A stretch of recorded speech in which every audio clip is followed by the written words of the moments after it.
দর্শক, দেখতে পাচ্ছেন কর্মচা। কোনটা ছোট, এর থেকে আরো ছোট, এর থেকে একটু বড়, আবার এর থেকে আরেকটু বড়, এর থেকে আরেকটু বড় আছে।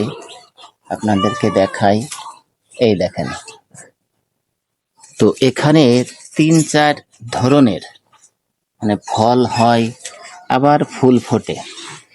এই গাছে মূলত ২ মাস ফল থাকে না, আর ১০ মাসই, বছরে ১০ মাসই ফুল ফল থাকে। এটা কর্মচা পুষ্টি জাতীয় খাবার। এটা খেলে আপনার রক্ত পরিষ্কার হয়, রক্ত বাড়ে। এই যে একটা আমি খাচ্ছি, ময়লা আছে, আপনারা ছিটে ধুয়ে খাবেন। দেখতে পাচ্ছেন একটা সাদা কষ, দুধের মতো।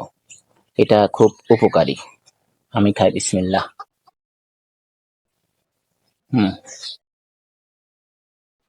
খুব মজা, আপনারা পাইলে খাবেন। এটা খুব পুষ্টিকর এবং সুস্বাদু। এর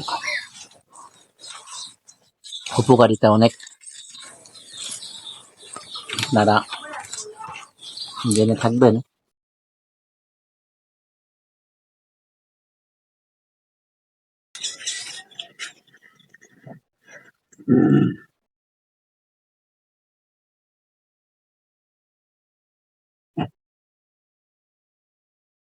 এখনো আপনারা দেখেন, এখনো গাছে ফুল আছে।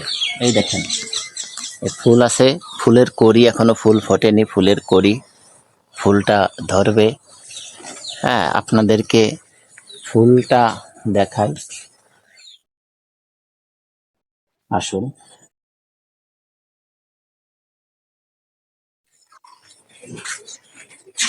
আমি কিছু নেই।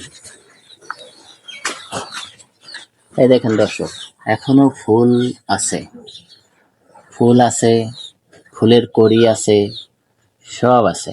সুন্দর সাদা ফুল, ফুলটা খুব সুন্দর। তবে এখানে আমি গন্ধ বাসনা আছে, একটু হালকা গন্ধ বাসনা আছে। তবে মূল গাছটা এখানে, এটা লতার মতো গাছ। এটা কারোর সাহায্য ছাড়া একা দাঁড়িয়ে থাকতে পারে না।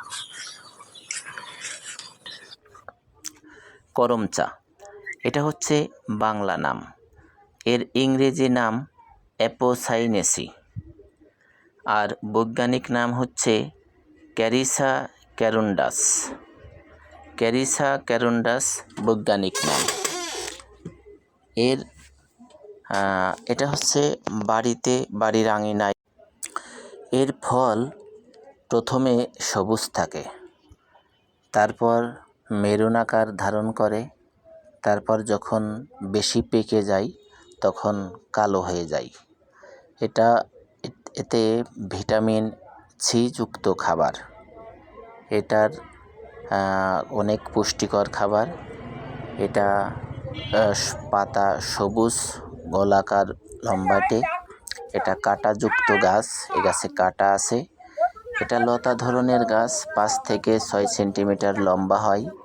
এই গাছটা কারো সাহায্য ছাড়া একা দাঁড়িয়ে থাকতে পারে না। এই গাছটা সচরাচর বাড়ির আঙিনায় জন্ম লাভ করে। এর পরিচর্যা না করলেও চলে। এটা শুষ্ক এবং ভেজা জাতীয় জায়গায় বেড়ে ওঠে। এটার টক এবং মিষ্টি 2 ধরনের ফল হয়ে থাকে। ধন্যবাদ।